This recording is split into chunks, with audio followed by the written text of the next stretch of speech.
Nagbabagang balita, narito ang update na hindi inaasam ng sinuman tungkol sa nawawalang Amerikanong estudyante sa kolehiyo na huling nakita madaling araw sa labas ng club sa Barcelona. Kumpirmado ng pulisya na natagpuan na ang katawan ni James Jimmy Gracie. Narito ang mga nalalaman tungkol sa insidente at ang mga tanong na hindi pa nasasagot. Ito ang On The Case na inihahatid ng Law and Crime. Ako, si Law and Crime.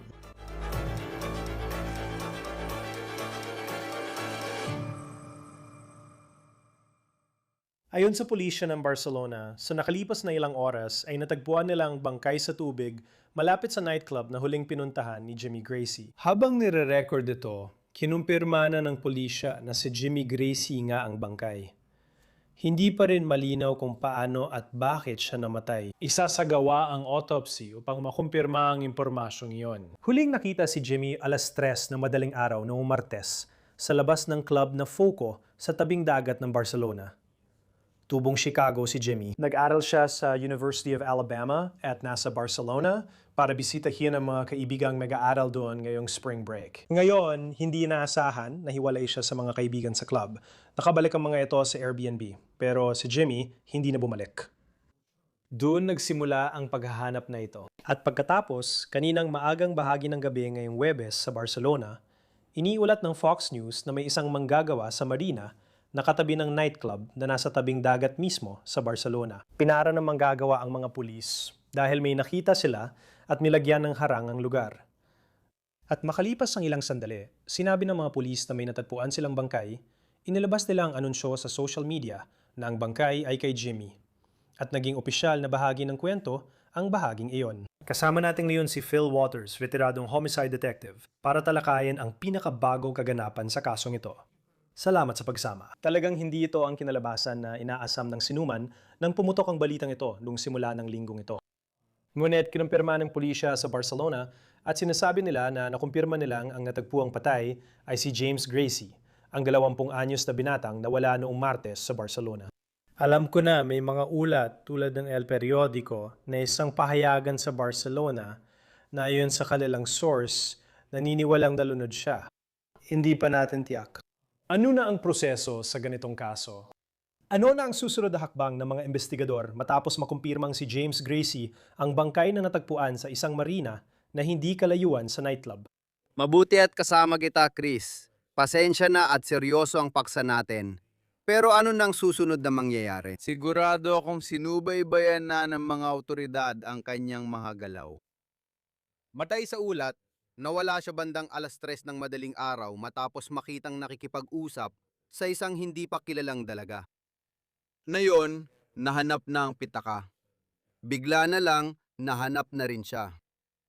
At sa tingin ko, ang unang titingnan ng mga investigador ay kung may anumang sugat o pinsala sa katawan na magpapahiwatig na siya ay pinatay. At ito ba ay simpleng? Ang mga resulta ng toxicology tests, syempre, ang magsasabi kung may anumang antas ng pagkalasing at kung ano ang naging sanhi ng pagkalasing niya, kung siya nga ay nalasing. Kaya sinusubukan pang ipaliwanag kung paano siya napunta sa tubig. Kung walang palatandaan ng trauma sa katawan at ang autopsy ay walang ibang resulta maliban sa pagkalunod bilang sanhi ng kamatayan, tiyak na kahalintulad ito ng nangyari sa binatang lalaki sa Nashville na umalis sa bar, nahiwalay sa mga kaibigan, naglakad sa tabi ng ilog, at nauwi sa tubig. At may ilan sa mga gamit niya na natagpuan. Kaya yun ang parang ipinapakita ng sitwasyon sa ngayon. Pareho lang ang uri ng trahedya, iba lang ang lugar. Pero muli, malilinawan yan sa autopsy kung ito ba ay isang aksidente o kung ito ay isang pagpatay. Natatandaan ko pa yung kaso sa Nashville, pati yung isang Amerikano na estudyante sa kolehiyo sa Dominican Republic noong spring break last year. Napunta siya sa dalampasigan ng 10 oras ng gabi kasama ang isang lalaki at hindi na kailanman natagpuan ang kanyang katawan. At sa tingin ko, sa kasong ito, ibig ko sabihin, alam ko kung saan matatagpuan ang bar dito. May parang marina, ilang mga pantalan. Maaring mas sarado rito kaysa sa dati na mas bukas ang tubig. Ang ibig kong sabihin, gaano kadalas mangyari ito sa ganitong kaso, lalo na kung dagat ang usapan. Gaano nga ba kadalas mahirap maghanap ng katawan? Lalo na't nangyari pa ito ng maagang bahagi ng gabi rito sa Barcelona ngayon. Isang manggagawa sa marina ang nakakita at tumawag ng pulis. O sige, It's tungkol lahat ito sa pagtaas at pagbaba ng tubig. Napuntahan ko na talaga ang pantalan na yon at ang mga club sa tabi nun, ibig kong sabihin, nandoon talaga sila sa tabi ng tubig. they're Alam kong may mga rehas at katulad nito bilang proteksyon. Pero hindi natin alam kung kailan nahulog ang katawan sa tubig, lalo na sa bahagi ng karagatan. Lahat yan ay tungkol sa pagtaas at pagbaba ng tubig at kung anong oras sila nahulog. At pagkatapos, saan yon? Saan ito dinala? At pagkatapos, saan ito napupunta? At hindi ko alam. Alam ko na tinutukoy nito ang isang particular na dalampasigan dun kung saan nakuha ang bangkay. Hindi ko alam gaano kalayo mula sa pinagkuhanan ng bangkay papunta sa club na yon. Kaya interesting itong makita. Pero sa tingin ko, at saka saan natagpuan ng pitaka. Kaya lahat ng mga bagay na ito, titingnan nila ang lapit ng mga lugar, bubuuin ng isang timeline, at susubukang ipaliwanag kung ano ang nangyari dito sa binatang ito. Ngayon ko lang yata nakita. Hetong pahayag ng pamilya. Babasahin ko ito agad. Lubos kaming nagpapasalamat sa kabaitan at malasakit na ibinigay sa aming pamilya sa mahirap na panahong ito. Nagpasya kaming itigil muna ang mga panayam sa media sa ngayon upang mag-focus sa pagiging magkasama at pag-aalaga sa isa't isa. Maraming salamat sa paggalang sa aming pribadong buhay at sa pagdarasal at pag-aalala ninyo para sa aming pamilya. Magbibigay kami ng balita kapag kaya na namin. Nakikisimpatya ka talaga sa pamilyang ito na kinailangan lumipad sa Europa para hanapin ang kanilang anak at ganito ang kinalabasan na yon. Malaking pahiwatig ang lumabas at marami pa ring tanong tungkol dito ay ang cellphone. Dahil sa hindi malamang dahilan, noong nawawala si James, natagpuan ng kanyang cellphone at iniulat na ito ay nakuha mula sa isang taong naaresto. Hindi natin alam ang mga nangyari sa likod nito tulad ng maaring gawa ng mandurukot na madalas mangyari sa Europa at iba pang lugar. Ano ang tingin mo sa bahaging iyon ng ulat? Anong impormasyon ang maaring makuha ng otoridad mula sa cellphone habang inaalam ang mga pangyayari? Well, may posibilidad na mayroong ilang uri ng dokumentasyon, mga video, larawan, mga ganung bagay sa mismong telepono. Ngayon, ang taong may hawak nito, syempre, ang malaking tanong ay, paano niya ito nakuha? O siya, lalaki man o babae? Sa tingin ko, hindi pa nila natutukoy ang kasarian ng taong naaresto. Kaya muli, bahagi ito ng imbestigasyon. Nasa pag-iingat ba ng taong ito ang cellphone? Pangalawang issue ba yon sa nangyari sa kanya? At syempre, malalaman pa yan. Yung taong iyon ang inaresto. Hindi ko alam ang batas tungkol sa pagdiretene at pag-aresto ng mga tao sa Espanya. Pero maaring bahagi yon ng kanilang proseso. Na inaaresto nila ang taong yon, dinadala sa istasyon ng pulis para sa isang interview. Alamin natin kung saan nakuha ang telepono at sundan pabalik ang mga lead mula sa ini-interview nila. Maaring ito ay, alam mo na, maaring magtapos ito bilang isang sitwasyon ng pagkalunod at nahiwalay lang siya sa mga kaibigan niya at bumaba siya sa tabing dagat at alam mo na, sa kasamaang palad. Madaling araw yon, hindi natin alam kung lasing siya, alam mo na, galing siya sa isang nightclub at lahat ng yon. Alam mo, mahirap itong tanong pero masasabi mo ba kung may pinsala sa pagtingin lang sa katawan sa tubig mula pa noong posibleng Martes? Paano malalaman kung pagkalunod yon? Alam kong makikita sa autopsy, pero ano ang mga palatandaan sa katawan pag napadpad sa dalampasigan tulad ng nangyari dito? Magandang tanong yan, Chris. if there's a Kung may trauma, kapag sinasabi kong trauma sa katawan, kahit ano yun. Pwedeng pasa, pwedeng hiwa, mga ganung bagay. Pwedeng tama ng bala o sugat ng kutsilyo. Hanapin mo, pwedeng mapapasa sa paligid ng leeg na maaring magpahiwatig ng posibleng pagkakasakal o paggamit ng tali o anumang panali. Kaya yun ang mga bagay na titingnan nila kapag dumating ng mga investigador sa eksena, tinitingnan ito. Meron bang isang bagay na talagang kapansin-pansin? At ito ba ay isang bagay na kakaiba kumpara sa halimbawa nahulog lang sa tubig, nauntog ang ulo mo sa isang post sa ilalim ng tubig o sa bato o anumang matigas na bagay?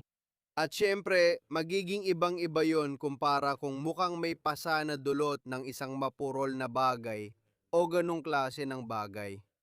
Kaya, malalaman ng mga yan sa autopsy. Kaya kung meron kang, uh, sabihin na lang natin para sa usapan natin dito, may nakitang tama sa ulo na madaling makita. Ang susunod na gagawin ay alamin kung makikita natin anong klaseng epekto ng tattooing ang maaaring naiwan. Mukha bang parang dulot ng isang instrumento?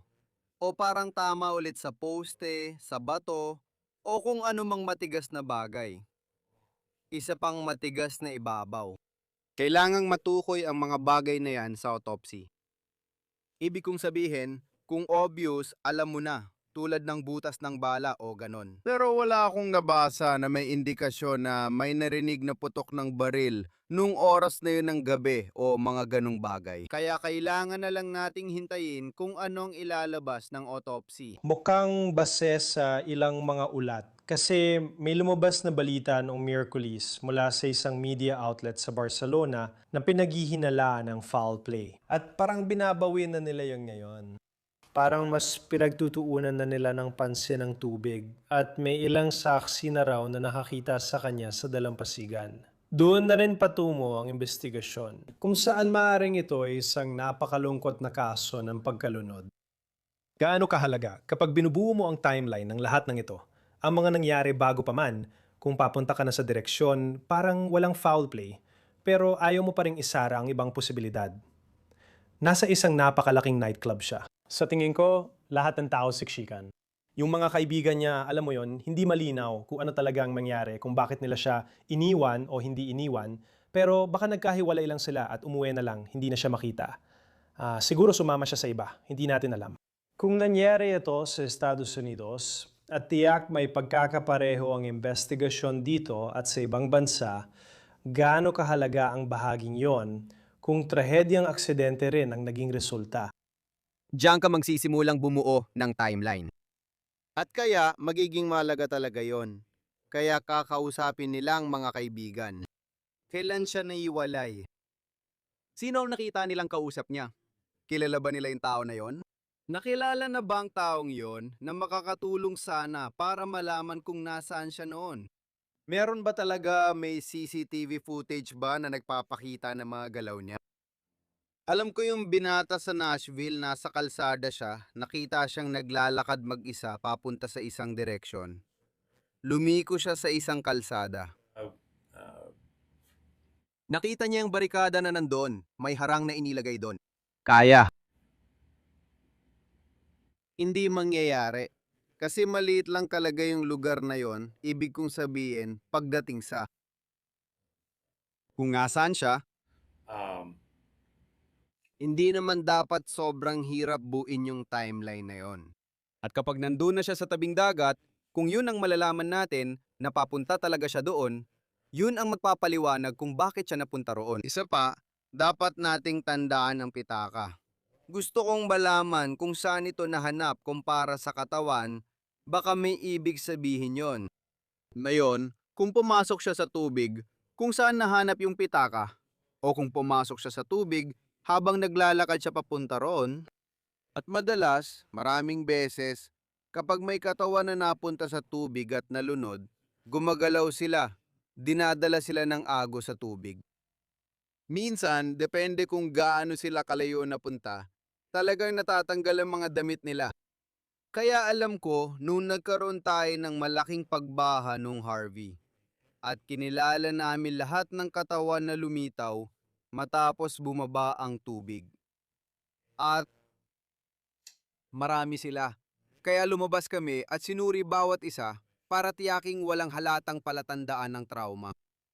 At nakakagulat kung paano natanggal ang mga sapatos, natanggal ang mga piraso ng damit, at nawala ang ilang gamit sa kanilang mga bulsa. Mga ganong bagay. Kaya maaring ganon kung paano napunta ang pitakang ito, kung saan ito natagpuan. Pero, um, lahat ng ito ay mga bagay na kailangang pag-aralan at siyasatin para maipaliwanag kung saan siya pumasok at kung saan siya natagpuan. At pagkatapos, syempre, malalaman ang mga resulta sa autopsya. Kapag ang isang katawan ay nasa tubig kahit pa sa loob ng 48 hanggang 72 oras na maaring tinutukoy natin sa kasong ito, pagdating sa toxicology test, kaya mo pa bang matukoy kung ano ang nasa sistema ng isang tao kahit na nasa ganung uri ng kapaligiran siya sa ganung tagal ng panahon? Sa palagay ko, sa ganitong haba ng panahon, dapat ay makakakuha pa rin sila ng ilang toxicology test, ilang resulta ng tox mula doon. Kung hindi man sa mismong dugo, baka sa mga organo. Kaya kung matagal na itong nandun, syempre, mas mababa ang posibilidad na makakakuha ka ng tumpak na resulta ng toxicology test. Pero sa tingin ko, base sa alam natin, dapat ay may makuha silang resulta na sana ay magpapakita.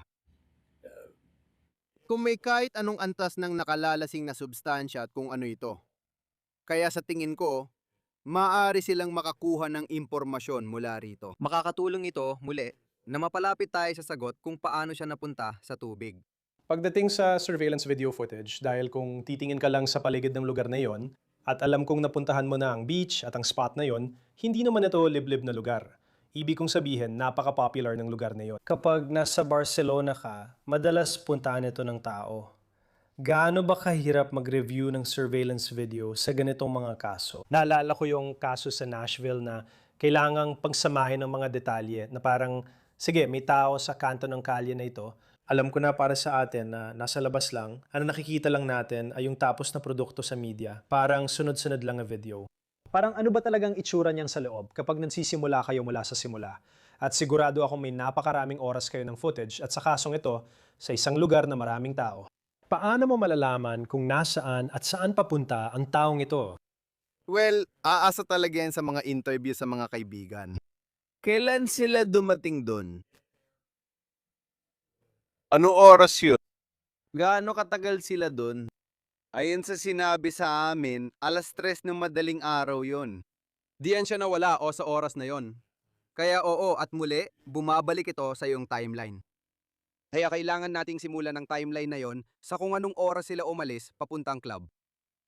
May iba pa ba silang pinuntahan bago pumunta sa club? Dahil gusto mong subukan malaman kung saan sila nagsimula nung gabi, paano sila napunta doon, at ano ang nangyari pagkatapos.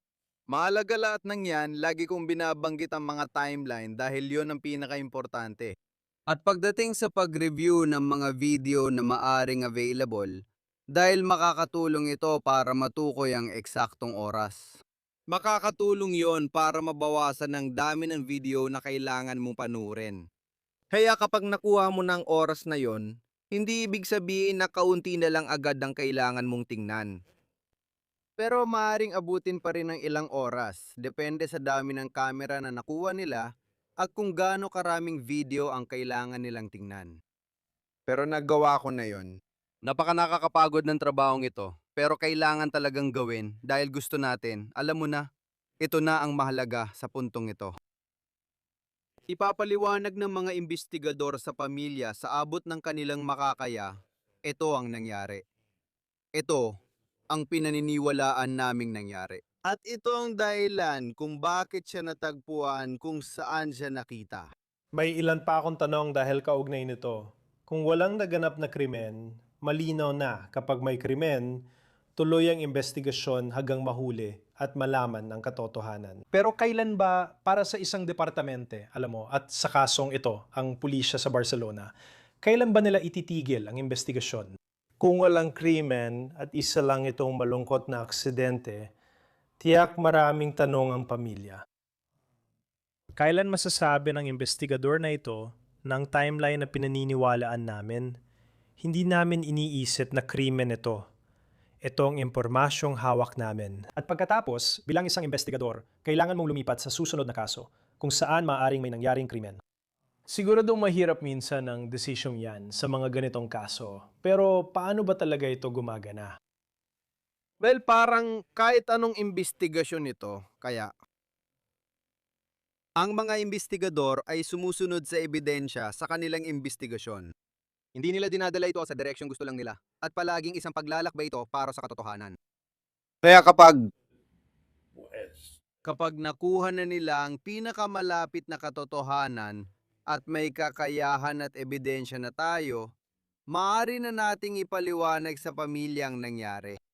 Kung ito ay isang aksidente, kapag ang desisyon ng medico-legal ay inilabas na, magiging malaking bagay ito sa isang kasong tulad nito. Kaya para sa ating pag-uusap, nagpa siyang medico-legal na. Pagkalunod, aksidenteng pagkamatay. Kapag nalaman na ng pamilya, tiyak na may mga tanong sila. Ipapapitan ng mga investigador ang lahat ng ebidensya sa kanila. Nagawa ko na yan dati. Sobrang hirap. Talagang mahirap gawin yun.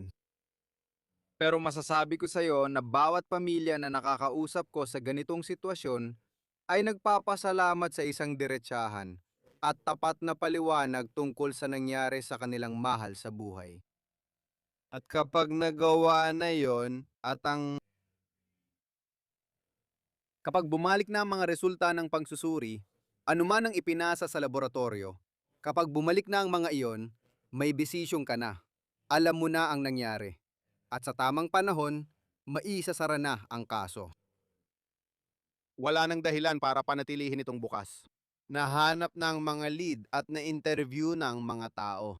Nakolekta na ang mga ebidensya. At ngayon, meron na tayong konklusyon sa ating investigasyon. At sa oras na yon, isasara na ito. Ngayon, sa kabilang banda ay, kung lumabas na napagdesisyunan niya na siya, nagkaroon ng isang uri ng trauma na naging dahilan para siya ay mapunta sa tubig. Kung meron tayong ebidensya na magpapakita na may ginamit na matigas na bagay, halimbawa, isang pamalo o parang martilyo, ibig kong sabihin, isang bagay na may kakaibang marka, isang bagay na tuwid ang guhit na ipinukpok sa ulo o may iba pang uri ng trauma. Kaya magkakaroon ng investigasyon kung sino ang may gawa nito. Kung ang traumang yon ang naging dahilan kaya siya nahulog sa tubig at nalunod, pagpatay pa rin yon. Kaya hindi isasara ang kaso hanggat walang nahuhuling suspect, may makasuhan, at ganyan namin ginagawa dito sa Houston. Hindi ako sigurado kung ano talagang proseso sa Barcelona. Pero kapag may nahuli ng suspect, maghihintay na lang ng paglilitis, pagsasampa ng kaso at iba pa. Kaya isasara lang ang kaso kapag may nahuli ng suspect o kapag ito ay napagdesisyonan na ng korte. Napakasamang kwento at katapusan ng kaso na sinubaybayan ng marami ngayong linggo. Phil Waters, retiradong homicide detective. Salamat sa pagtulong ipaliwanag at maintindihan ang proseso ng investigasyon, lalo na matapos ang balita tungkol kay Jimmy Gracie. Pinahahalagahan namin ang oras mo. Huwag bing kalimutang ipagdasal ang pamilya Gracie. Dito nagtatapos ang On The Case ng Law and Crime. Mag-subscribe sa YouTube at Spotify at mapapanood din kami sa Peacock. Ako si Law and Crime. Hanggang sa muli.